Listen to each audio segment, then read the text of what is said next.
Romanos capítulo 6. Os irmãos que puderem se assentar, por favor, se assentem. Vai colocar assim,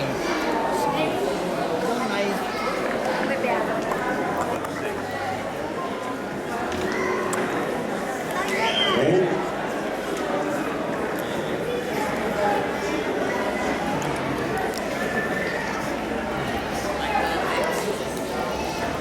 Todos abriram as Bíblias, acompanhem comigo.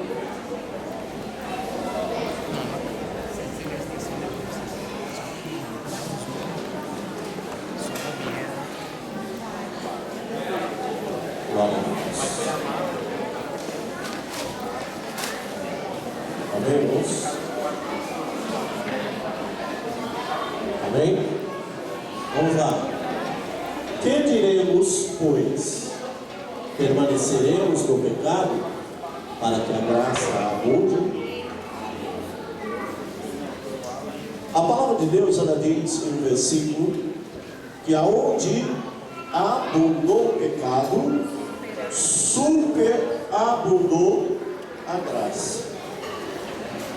Quantos gostariam de estar mergulhados na graça do Senhor? Quantos gostariam de estar mergulhados na graça? Amém. Todos gostariam de estar. Mas, aonde estava reinando o pecado, Deus mandou quem? Jesus Cristo, para que o pecado fosse aniquilado. Ou seja, aonde havia pecado, agora não há mais pecado, mas há agora a presença de Deus na nossa vida. Então, Paulo aqui, escrevendo aos Romanos, ele começa dizendo o seguinte: quer dizer que nós precisamos de ter o pecado para que a graça abunde em nós? Será que nós precisamos participar do pecado? Versículo 2: de modo, nós que já morremos para o pecado, como viveremos ainda nele? Ou seja, quantos aqui já aceitaram a Jesus Cristo como seu único Salvador? Levante sua mão assim bem alto, como se você estivesse aceitando agora. Amém. Se você aceitou a Jesus, você disse o que para o pecado? Não, eu não quero mais o pecado. Amém? Se você não quer mais o pecado, o que você vai fazer? Você vai mortificar as obras da carne. Então aquilo que é carne não terá mais valor ou não terá mais efeito na tua vida. Isso que a palavra de Deus está nos trazendo.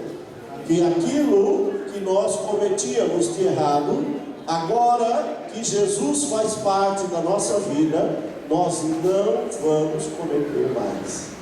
Aquele que pecava, não peca mais. Aquele que mentia, não mente mais. Aquele que fazia coisas que não devia, não faz mais. Vamos lá. Ou porventura ignorais que todos quanto fomos batizados em Cristo Jesus, fomos batizados na sua... O que significa o batismo nas águas?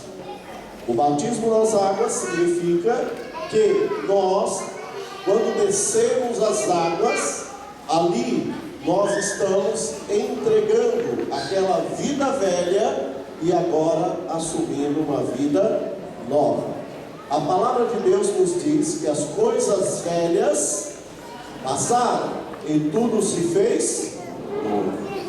Então, se as coisas velhas se passaram e agora tudo se fez novo, então nós somos agora uma nova criatura em Cristo Jesus, não cometendo mais as coisas velhas. Aquele que bebia não bebe mais, aquele que fumava não fuma mais, aquele que roubava não rouba mais, aquele que cometia pecados de adultério não faz mais. Por quê? Porque agora eu tenho dentro de mim o Espírito de Cristo. Eu tenho agora uma vida com Cristo. E tendo esta vida com Cristo, eu não peco mais. Eu não cometo mais pecados contra Deus. Eu agora assumo uma responsabilidade ou uma aliança com Deus. Eu estou aliançado com Deus e não vou mais voltar a ser aquele velho homem. Vamos lá?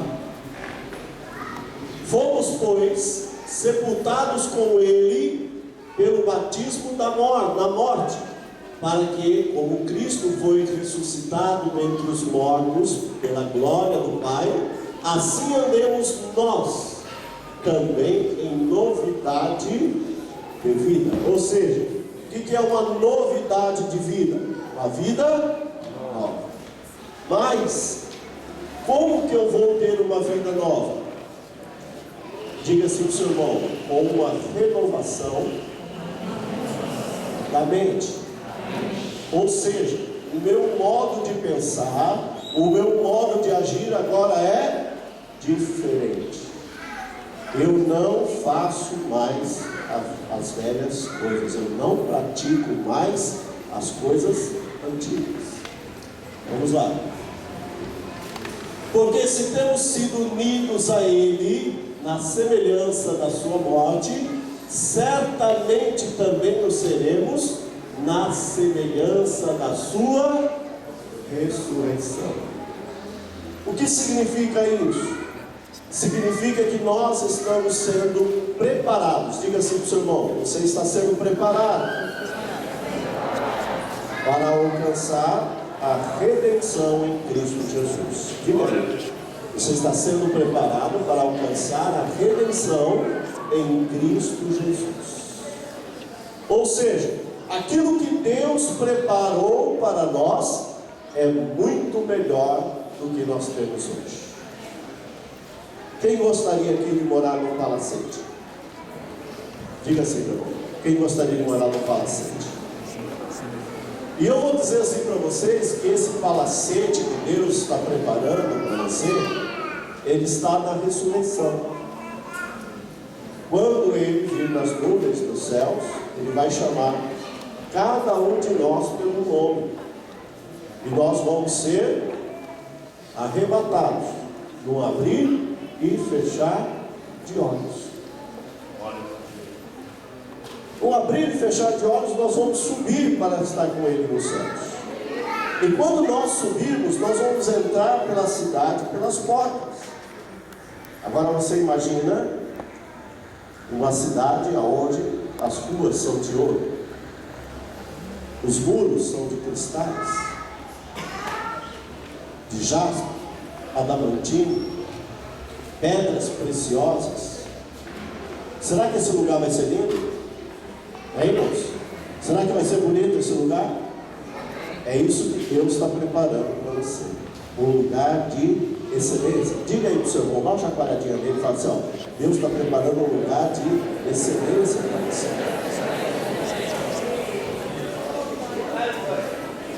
Agora cutuca ele e diga assim: só tem um detalhe.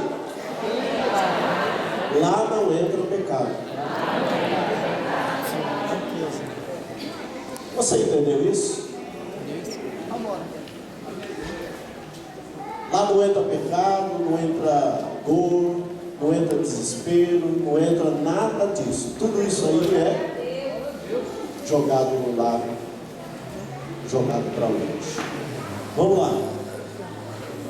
Sabendo isso, que o nosso homem velho foi crucificado com Ele, para que o corpo do pecado fosse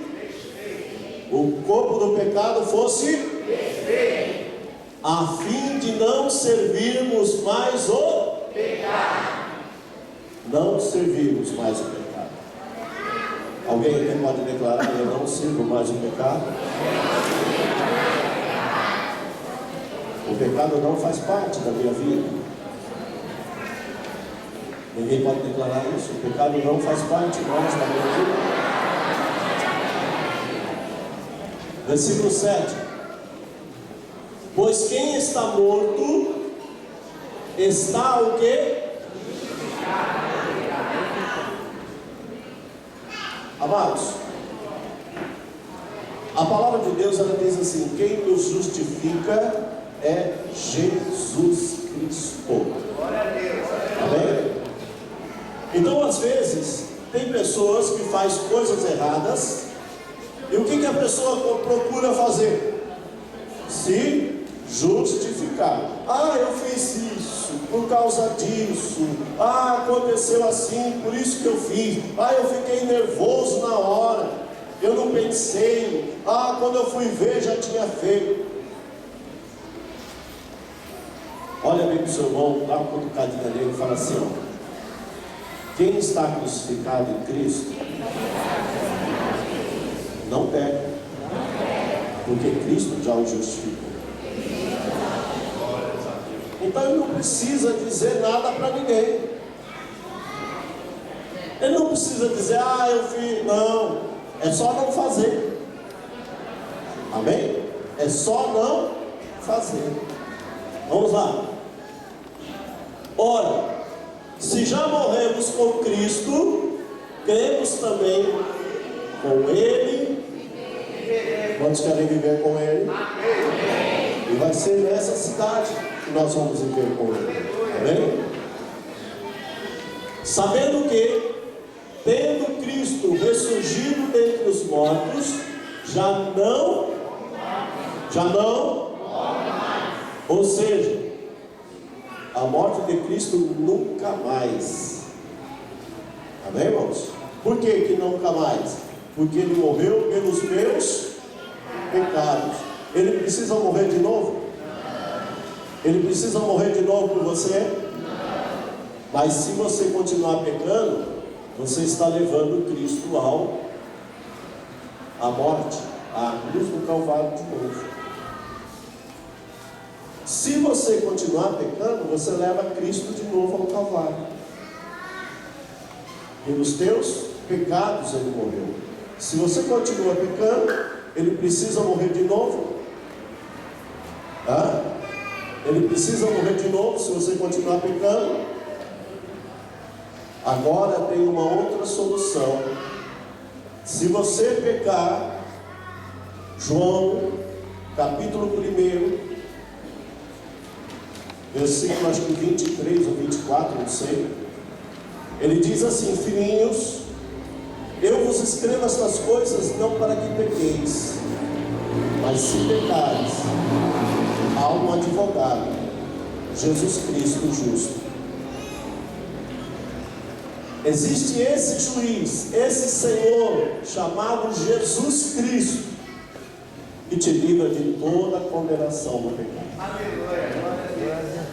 Se você peca, se você faz coisas erradas, é só aos pés dele. É só com Ele que você vai conseguir resolver todas as coisas. A morte não tem mais domínio sobre quem? Sobre Jesus. Por quê? Porque está escrito: Ele venceu a morte. Ó morte, onde estão os teus aguilhões? Aquele que venceu a morte nos deu direito à ressurreição, à vida. E ele diz em João 10: eu vim para que tenham vida e a tenham com abundância. Glória a Deus. É isso que o Senhor veio dar para nós: vida e vida com abundância. Vamos lá. Pois quanto a ter morrido, de uma vez por todas morreu para o pecado, mas quanto a viver, vive para Deus. Quantos aqui vivem para Deus? Glória a Deus. Vamos lá. Assim também vós, considerai-vos como mortos para os pecados, mas vivos para Deus em Jesus Cristo. Só Jesus, diga assim para o seu irmão: só Jesus pode te levar a Deus. Porque está escrito, diga assim para ele, está escrito: ninguém vai ao Pai se não for por mim. Ou seja, Jesus Cristo disse essa frase: ninguém vai ao Pai se não for por Jesus. Então, amados, não adianta nós acharmos que todos os caminhos levam a Deus. Qual é o caminho que leva a Deus? Jesus. Porque o próprio Jesus diz: eu sou o caminho, a verdade e a vida. Ninguém vai ao Pai se não for por mim. Vamos lá. Não reine, portanto, o pecado em vosso corpo mortal, para obedecerdes às suas concupiscências. O que é essas concupiscências?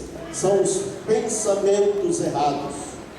As pessoas pensam errado, pensam de um jeito que não é, então acabam trazendo para si as concupiscências do pecado.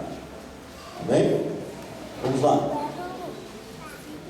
Nem tampouco apresentais os vossos membros ao pecado como instrumento de iniquidade, mas apresentai-vos a Deus como redivivos dentre os mortos, e os vossos membros a Deus como instrumento de justiça.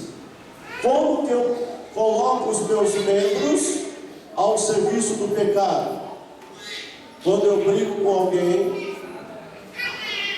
o que eu coloco? Os meus punhos, os meus braços, para servir o pecado, porque às vezes as pessoas partem para cima um do outro e acabam brigando de soco, de murro, de palavras, né? E às vezes as palavras, irmãos, são mais feridas, trazem mais feridas do que uma pancada. Tem tanta gente que diz: olha, eu preferia ter levado um murro do que ouvir o que eu ouvi. Então, nós, quando oferecemos os nossos membros para a iniquidade, nós estamos fazendo isso, usando nossa boca, usando nossos olhos, usando nossos ouvidos, usando nossos pés, nossas mãos, para ir para o lado errado. Mas quando nós usamos os nossos membros, quando usamos a nossa mão, quando usamos os nossos ouvidos, quando usamos as nossas bocas para louvar, para engrandecer a Deus, aí sim nós estamos entregando o nosso corpo como sacrifício vivo, santo e agradável a Deus. Amém? Pois o pecado não terá domínio sobre vós. Quem recebe isso, diga aleluia. Glória a Deus. Porquanto não estáis debaixo da lei, mas debaixo da graça. Oh, glória, aleluia. O que significa isso, irmãos? Preste atenção.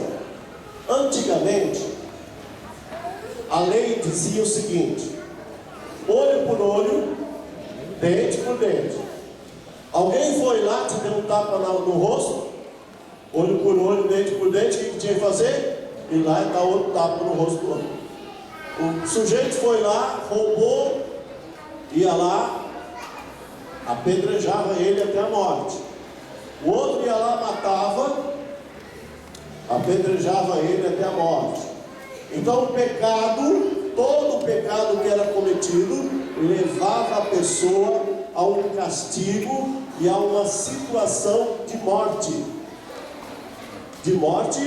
de carne pelo pecado. Hoje, qual é a graça? A graça, eu acabei de dizer para você, a graça significa algo que nós recebemos sem merecer receber. Então o que Jesus fez? Ele veio na cruz, morreu na cruz do Calvário, e nós, sem merecermos, recebemos vida. É como se nós tivéssemos cometido um pecado e as pessoas que soubessem desse pecado falavam: agora você vai morrer apedrejado. E Jesus falou: não, deixa que eu morro por ele. E Jesus morreu por todos nós, por todos os nossos pecados. Então, esta graça, esta justiça, ela não veio pela lei, ela veio pela graça. E pela graça sois salvos. Amém, irmãos? É pela graça que sois salvos. Pois que havemos de pecar porque não estamos debaixo da lei, mas debaixo da graça? Será que, como eu não estou na lei, ninguém vai me apedrejar, ninguém vai fazer mal a mim, eu posso pecar à vontade, eu posso fazer as coisas erradas à vontade? É isso? De modo nenhum. Não é porque eu estou debaixo da graça que eu posso chegar na presença de Deus e pedir perdão a Ele que eu vou continuar pecando, eu vou continuar fazendo coisas erradas, eu vou continuar não pecando, para que a graça de Deus seja cada dia maior na minha vida. Quantos querem andar com Jesus? Amém. Se você quer andar com Deus, se você quer passear com Deus, quer andar de braços dados com Ele, fuja do pecado. Diga assim para o seu irmão: fuja do pecado. Fuja da aparência do mal. Tudo aquilo que aparenta ser mal, sai correndo, não fica lá não. Amém? E Deus vai te recompensar cada dia mais. Não sabeis que daquele a quem vos apresentais como servos para lhe obedecer, sois servos desse mesmo a quem obedeceis, seja do pecado para a morte, ou da obediência para a justiça. Então, se você servir ao pecado, você passa a ser o quê? Servo do pecado. Se você servir a Deus, você passa a ser servo de Deus. Há servos de Deus aqui? Amém. Glória a Deus. Tá bom? Mas graças a Deus, que embora tendo sido servos do pecado, obedecestes de coração a forma de doutrina a que fostes entregues. Ou seja, foi de coração que vocês aceitaram Jesus? Foi de coração? Foi de coração? Foi de coração? Amém. Glória a Deus. E libertos do pecado, fostes feitos servos da justiça. Livre do pecado. Alguém livre aqui? Quantos podem dizer: eu sou livre? Uma vez só? Não. Vamos lá, 3 vezes, vamos lá.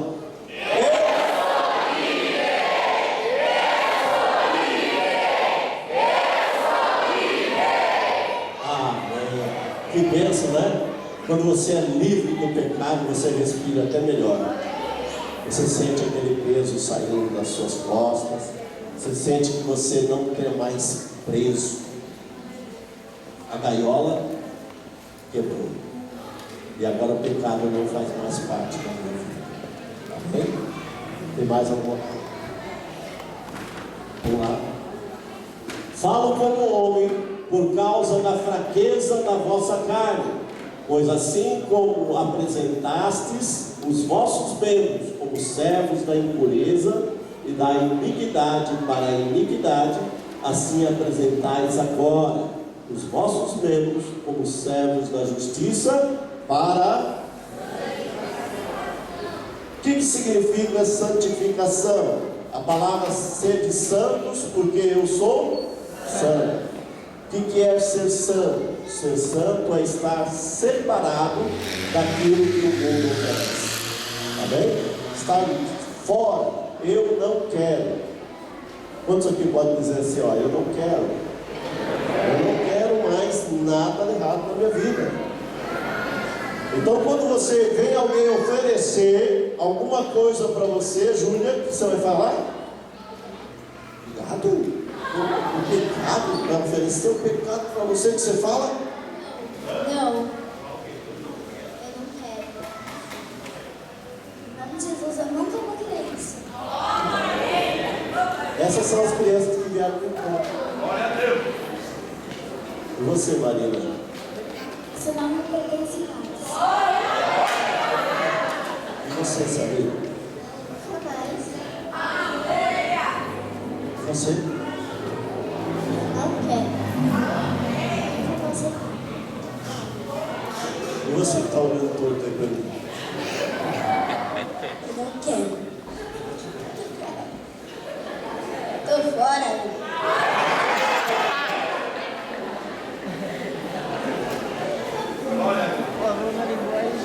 Porque quando eram servos do pecado, estava livres em relação à justiça. Ou seja, aquele que estava no pecado não tinha nada com a justiça. Mas agora, aquele que abandonou no pecado, o que acontece? Vamos lá? E que fruto tinhas então das coisas que agora vos envergonhais? Pois o fim delas é a morte. Vemos? O fim delas é a morte.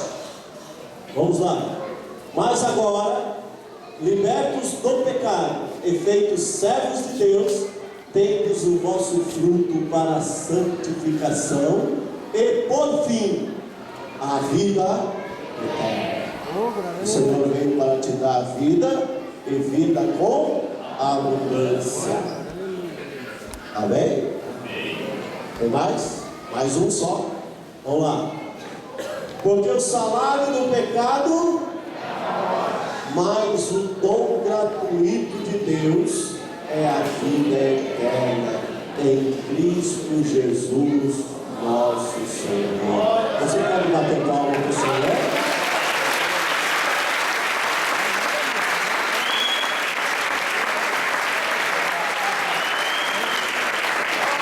Jesus é aquele que nos oferece a vida eterna.